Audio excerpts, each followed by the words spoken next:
We're at the biggest tournament of the year, which means no problems. Well, that's at least what I've been told. What's up, Disgenerates? It's the Disc Golf World. I'm Jefferson, the one sleeping in a minivan. Alongside me, the one with all the holes in his game, my uncle, Swiss Cheese. Huge thanks to all our members for supporting us bring what some call our own twist on disc golf. Hopefully you've been enjoying the behind the scenes USDGC coverage. But for now, we gotta talk about some of the issues discussed over the weekend at the most prestigious event all season. Although, the first complaint started before the tournament even began. Maria Leva went to Instagram to post, "It's the first official practice day and the FPOT signs aren't up." Many want to use the excuse of Maria, and I quote, bitching, and as a fellow complainer, she has the right to express her opinion. And to be fair, that's just a fact. And at the end of the day, it shows to not only her, but the rest of the FPO where they stand on the totem pole. Probably how the DGN subscribers feel after a year of paying to not get access to, again, the biggest event of the year. Trust me, the fans were not quiet expressing their opinion. Louder than the amps at the KJ concert last night. Very trippy. At least that's what I heard from some people there. When I scrolled through social media, every other post was a new one talking about how horrible a decision it was to limit the viewing. Was worse for those people not in tune enough to realize the first round was streamed for free on YouTube. Now I don't know what the solution for this is, and good thing I don't have to. But one thing's for sure, you'll be able to get it for free on the Disc Golf World, so make sure you're subscribed. If our boy Ajax is, you have no excuse. I mean, he's got no hands. He's a dog. USDGC is my favorite time of the year. Apparently even back in the day people watched this tournament on the DVD. Yeah, I'm still trying to figure out what that is. With Hurricane Helen, Winthrop took a hit and the course was nearly underwater. The crew pumped 9.5 million gallons of water from the lake, spread 150,000 pounds of mulch, had 800 pounds per hay bale, removed 20 dump trucks worth of debris, and much more that will go unnoticed to the masses. But the Disc Golf World wants to thank everyone involved in making this event so incredible. Hands down, if you can only go to one, this has got to be it. No other tournament had this many kids running around having fun. And if that's not a good sign, I don't know what else is. It shouldn't be a surprise either, as the USDGC staff make sure the spectator experience is unlike anything else. There's 2 mini spectator courses, another glow one, the most amount of vendors that added an additional 20 just this year, over 10 food trucks, which is about 9 more than usual, and all the other goofy activities for families, including these inflatables that turned into a nightclub when the sun went down. That's if you can call a hotbox bouncy house filled with tanks I can only assume came from a recent dentist appointment. The crew over there does everything to keep the disc golf culture alive, and that's what I love most. But one thing's for sure, they do so much work each year just for fans to shit on the so-called gimmicks.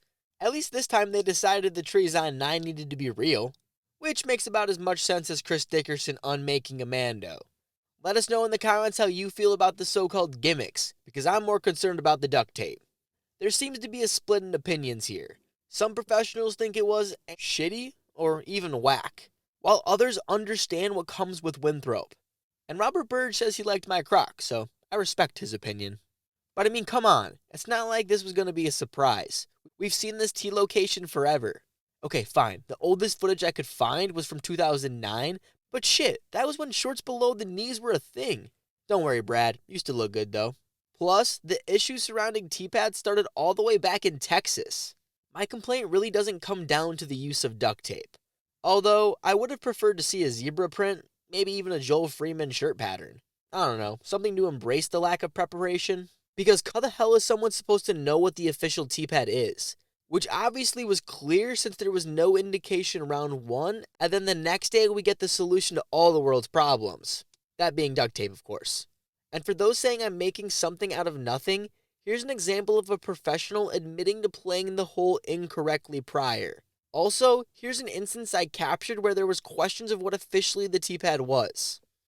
Do you have to be on this, or you think I've thrown from the side in the past.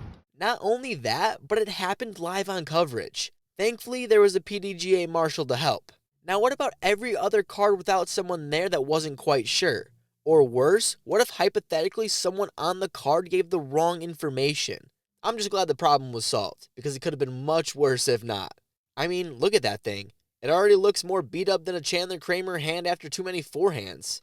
However, when you have Gannon and Burr saying they have the best grip on tour, kinda hard to argue against. But for the sake of optics, we can't ignore the amount of people sending us pictures clowning on how this looks for an event that is supposed to be superior to the rest. And hey, I'm not saying my takes are good by any means. I'm just using our platform to express the concerns I've been told directly from touring professionals, both DGPT and PDGA employees, spectators, and even the loudest ones at home. No one said this was going to burn disc golf to the ground. However, I truly don't know if someone for next year will suggest anything better than duct tape. Sometimes it just needs to be said out loud. So with that, I can't assume that no one cares about this, as some like to suggest. With the amount of comments from actual disc golf fans, I can only imagine what would be said if someone aced hole 14 and it made it on SportsCenter. Because when Maple Hill can't even convince the dumb jocks this sport is cooler than a Guardian Aliens mural, I don't think this will do it. That wouldn't be the only T-pad issues we heard. The first was actually during a practice round when I was chilling with my favorite Catan players, Luke Humphreys and James Conrad. The new T-pad on hole 3 would be put on an elevated deck. We really did just forget about that whole Texas swing now, didn't we? Well, on Conrad's turn, halfway through his run-up, he was forced to restart. The conversation can quickly turn into should there be consideration for players that start off the designated throwing area. However, I don't think we want to start that just yet. It's also not just a James issue. Here's a clip of Kyle Klein experiencing the same thing. Shout out Isaac Robinson for getting all these spit outs so we can keep the discussion on standardizing baskets. But when it comes to player safety, T-pads need some concrete rules too. See what I did there? Drop in the comments what you think about the T-pads. But for now, Swiss, hit the people with the FPO recap. There's been a lot of chatter surrounding the promotion of the Throw Pink Women's Disc Golf Championship to a major. With all the whisper and talk this year, it appears to be closer than ever. One thing for sure, the support that is witnessed at this event and thousands of spectators, this historic disc golf property, the players needing to qualify, its prestige treatment by those playing, and even the manufacturer's bonus treatment for the event should already be enough.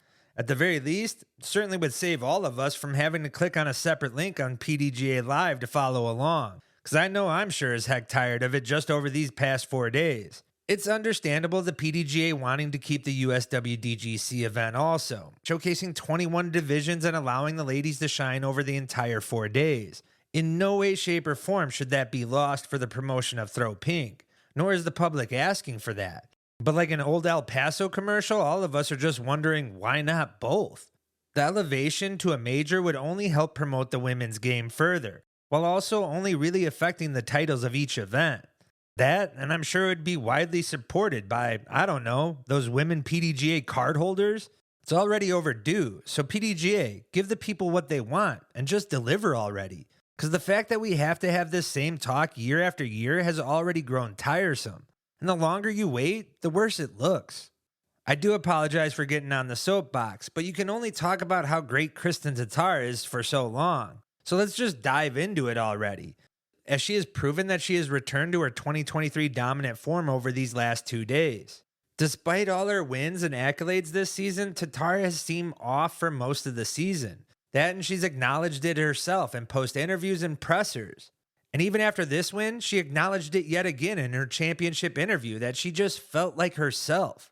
Most expected Tatar to win heading into the final day with a 2-stroke lead. Tatar would stretch her 2-stroke lead on hole 1 when Evelina missed the Mando. And by the time fans witnessed her masterful approach on the iconic hole 5 that ultimately resulted in another birdie, simply put, it was over from there. The only question that would remain was just by how much. Tatar was on pace to set the course record as she went 8 under through the first 11 holes, only to bogey 15, and then there was 18, where she nearly took out the crowd. Over the event, Tatar led in bogey plus percentage, scramble percentage, and most importantly, OB rate. Averaged 1,004 rated for the tournament. That and capped off her shortened season with 6 wins and a major win on top of that. And with this victory, certainly has to be the favorite for her second Player of the Year award. Now for some fast notes on the final day. Owen Scoggins was able to pass Evelina for a solo second place despite her putt being off for the 4 days. Evelina was able to barely hold on to a third place finish, in large part by her making her first C2 putt over the 4 days in what was an impressive 65-foot par save. But most importantly, she won on the day by shooting 100% from inside the circle. A bet is a bet, so be on the lookout for a clean-shaven Proctor at next weekend's championship. Over on the MPO side, we had what some were calling history in the making with the battle between Anthony Barella, who dominated the beginning stretch of this season but had yet to capture that major title for his resume, versus Gannon Buhr, who's already had a stellar year and now he's chasing legendary status. On the first hole, they would both walk away with easy birdies. AB coming into the day with the stroke lead would smash his drive into the circle on 2 but would miss the putt. After being lights out from the green all weekend, missing an opportunity like this early was not a good sign. He let out some aggression on hole 3, piping his drive into the gap that I've only seen him and Calvin Longquist do. Still needed to make a 57-footer for birdie, but nailed it. Too bad Gannon would as well. However, his was much easier. Buhr continued the birdies with 1 on 4 and 5. Missed his second C2 putt of the day on 6, but who cares when you get bounces like that off the gate? Must have been a smug on the Pit Vipers, because there was a better chance the nickname Iceman sticks than that drive making the Mando. Gannon would now have a 3-stroke lead going into hole 8, which they would both make look way too easy. Somehow both of these guys went OB on 9, which is a prime example of the Christmas tree striking fear into even the top players. Or whatever else shit the course designer was saying. After a pair of bogeys, they each would find themselves inside the circle for eagle on the 550-foot hole 10. After the wind was gusting and chalk blowing, Gannon would doink it off the band, settling for his birdie. AB, with the door slightly open, would capitalize, taking one of the many strokes he would need back. At this point, every throw would be vital, as each and every stroke would matter coming to the what the fuck. So there's another 2-stroke swing, and at that point, many were wondering what disc was going to say 2-time US champ on it, even though you're not throwing that Swedish stuff unless you're under the age of 16. He would go on to snag what would be his last birdie on 13, which also happened to be the point fans would be paying lots of attention on Mr. Calvin Heimberg, who was doing magic on the course. He went 7 down through the front 9, only to put up an eagle on 10, followed by 2 more birdies, both from circle 2. Yeah, he was 11 down through 11 holes, only to botch a circle 1 putt on 13, but bounced back with the bullseye on 14. Finished out with back-to-back birdies, and I believe the course record. However, not sure how it works with hole changes and course reworks, but hey, it's cool to say. Although AB would do his absolute best to try and make it interesting down the stretch. It was nothing but a Gannon Buhr walk-in victory, something we've become oh too used to this year. Like the sounds of Let's Go G that will forever ring in my head. To be fair, it's better than those eyes staring into my soul. For those that didn't see in yesterday's video, here's what Gannon said when I asked him what a win would mean to his season. Cherry on top, basically. I think it would equal that I won a third of my events this year on the Pro Tour, which would be amazing. I think 2 majors in 1 season is pretty incredible. And the fact I've already won this one before, I have pretty good confidence out here. This year, I'm feeling pretty confident. I think I can just play to my landing zones. I'm going to have a very intentional game plan this week. And if I'm able to keep my head in it and execute, make my putts, obviously, that's always comes down to putting. But I like my chances. Let's be honest, though. The only reason he won was because he was crowned by the walking legend himself, Bear Bite. I could tell you about how awesome he is, but I wouldn't want to take that away from him. With that $30,000 check, Gannon sets the total earnings record at $170,000, which sounds absolutely insane. And he has 1 more tournament to go, and it has the biggest payout yet. Gives you a reason to come back next week as we break down that event. I want to give a big thanks to all the fans from over the weekend. I really do appreciate each and every one of you for coming up to say what's up. You guys are literally the reason we keep doing this, and it's always awesome to see you in person, even if you're dumb enough to make me sign a judge. Also, big thanks to everyone who subscribed from the last video. We jumped up from 65% of people not subscribed to 64%, which is actually pretty sick because that was like 300 people, so genuinely, thank you. Our goal is to see how close we can get to 25K before the end of the season. Probably a sick giveaway if we can make that happen, but you guys know how to do that. And that's everything you need to know from the United States Disc Golf Championship. Next week is the last event of the season, but before that, we got the equipment testing to talk about. Make sure to subscribe to not miss out on that. I know you want to hear all the latest about spit outs. And we're still talking about disc golf here. Thanks. This kid messaged me all the time.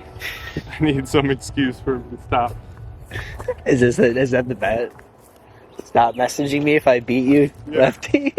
Fuck you.